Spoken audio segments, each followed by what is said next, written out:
나 괜찮냐? 저 여자 시체 봤어요? 불쌍하네. 그냥 길에 서 있었을 뿐인데.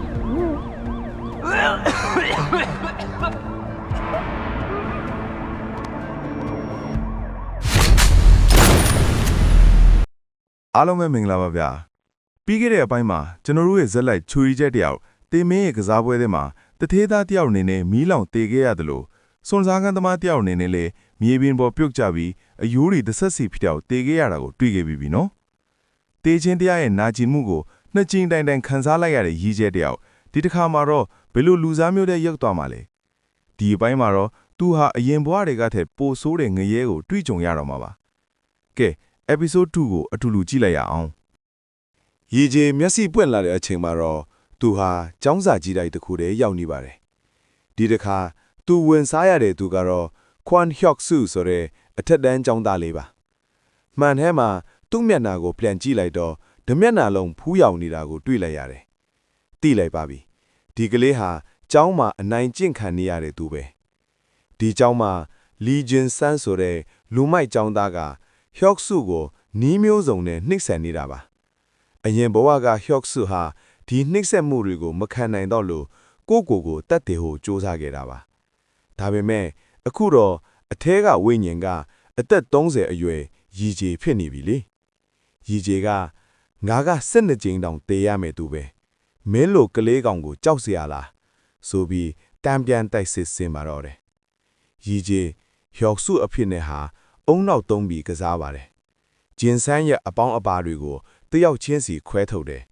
ပြီးတော့လူမိုက်ကြီးဂျင်ဆန်းရဲ့စိတ်ထက်ကိုရိုက်ချိုးပစ်ဖို့ကြိုးစားတယ်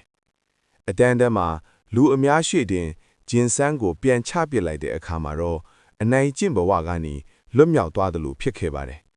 ဒါပေမဲ့တေမင်းရဲ့ကစားပွဲကအဲ့လောက်မလွယ်ပါဘူးEJဟာHyuk Sooရဲ့ဘဝကိုကယ်တင်နိုင်ပြီလို့ထင်နေတော့မှာပဲဂျင်ဆန်ကလက်စားချေဖို့ကြိုးစားပါတယ်။တညမှာတော့ဒေါသတကြီးနဲ့ဂျင်ဆန်ကအုတ်ခဲတစ်လုံးနဲ့ဝင်လာပြီးရိုက်တက်လိုက်ပါတော့တယ်။ EJ တလောက်ဒီတစ်ခါမှလည်းအသက်ရှင်ဖို့ကြိုးစားရင်းနဲ့ပဲတတိယအကြီးမြောက်တေဆုံးခြင်းကိုခံစားလိုက်ရပြန်ပါတယ်။ဒီနေရာမှာ EJ အယမ်းဒေါသထွက်သွားပါတယ်။သူတေမင်းရှိပြန်ရောက်တဲ့အချိန်မှာဘာလို့လဲငါအစွမ်းကုန်စူးစမ်းခဲ့တာပဲလို့အော်ဟစ်ထဲပြီမဲ့တေမင်းကတော့ခတ်အေးပါပဲမင်းကလူတက်သမားတစ်ယောက်ရဲ့စိတ်ဓာတ်ကိုတေးသေးလေးထင်ခဲ့တာကိုဆိုပြီးလောင်ပြောင်းလိုက်ပါတယ်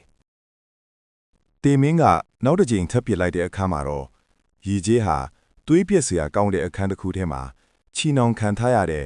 လီဂျူဟွန်ဆိုတဲ့ဂိုင်းစတာတစ်ယောက်ရဲ့ကိုယ်ထဲရောက်သွားပါတယ်ဂျူဟွန်ဟာသူ့ဂိုင်းကောင်းဆောင်ရဲ့မိန်းမနဲ့ခိုးစားခဲ့ပြီးဂိုင်းရဲ့ပတ်စံတွေကိုခိုးယူခဲ့တဲ့သူပါဒီဘဝကတော့တကယ်ကို action အပြည့်ပါပဲရီကျေးဟာဂိုင်းသားနေရဲ့ကြားထဲကနေစိုက်ကယ်ကစီးနဲ့အသေးရစရာကောင်းအောင်ထွက်ပြေးရပါတယ်အဲ့ဒီအချိန်မှာသူဘာကိုတတိထားမိသွားလဲဆိုတော့သူဝင်စားခဲ့တဲ့လူတွေရဲ့မှက်ညံနဲ့ကျွမ်းကျင်မှုတွေကသူ့စီမှာကြာနေခဲ့တာပါပဲHyuk Sooဘဝတုန်းကတင်ခဲ့တဲ့ဖြူဟာဒီဂျူဟွန်ရဲ့ဆိုင်ကယ်မောင်းနေမှုတွေကသူ့အတွက်လက်နက်ဖြစ်လာပါတယ်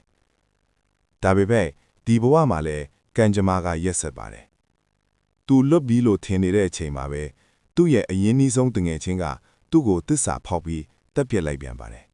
။၄ချိန်မြောက်တည်ဆုံးချင်းပေါ့ဗျာ။ episode 2ရဲ့အဆုံးမှာတော့ရီဂျီဟာ၄ချိန်တိုင်တိုင်တည်ချင်းရဲ့နာကျင်မှုကိုခံစားခဲ့ရပါပြီ။သူတခုသတိထားမိတာကသူဝင်စားတဲ့ယူတိုင်းဟာတယောက်နဲ့တယောက်တနည်းမဟုတ်တနည်းဆက်ဆံနေတယ်ဆိုတာပါပဲ။တေမင်းကသူ့ကိုနောက်ထပ်ဘလို့လူစားမျိုးတဲ့ထဲ့အောင်ပါလဲနောက်ထပ်သူဝင်စားရမယ့်သူကတော့အချင်းထောင်တွေကလူတက်သမားတယောက်ပါသူကတော့ရီရရဲ့အကံကြမ္မာကိုဘလို့ပြောင်းလဲပြစ်မလဲဒီအပိုင်းမှာတွေးလိုက်ရတဲ့သင်ခန်းစာကတော့ကိုယ့်ရဲ့လောက်ရတိုင်းမှာအကျိုးဆက်ရှိတယ်ဆိုတာပါပဲကဲ episode 3မှာရီရတယောက်ထောင်ထဲမှာဘလို့အသက်လွတ်ရမလဲဆိုတာသိချင်ရင်တော့ပါ3လို့ရေးခဲ့ပေးပါဦးဗီဒီယိုလေးကိုသဘောကျရင် like share နဲ့ follow လုပ်ဖို့မမေ့နဲ့အောင်နော်အားလုံးပဲနောက်ပိုင်းမှာပြန်တွေ့ကြမယ်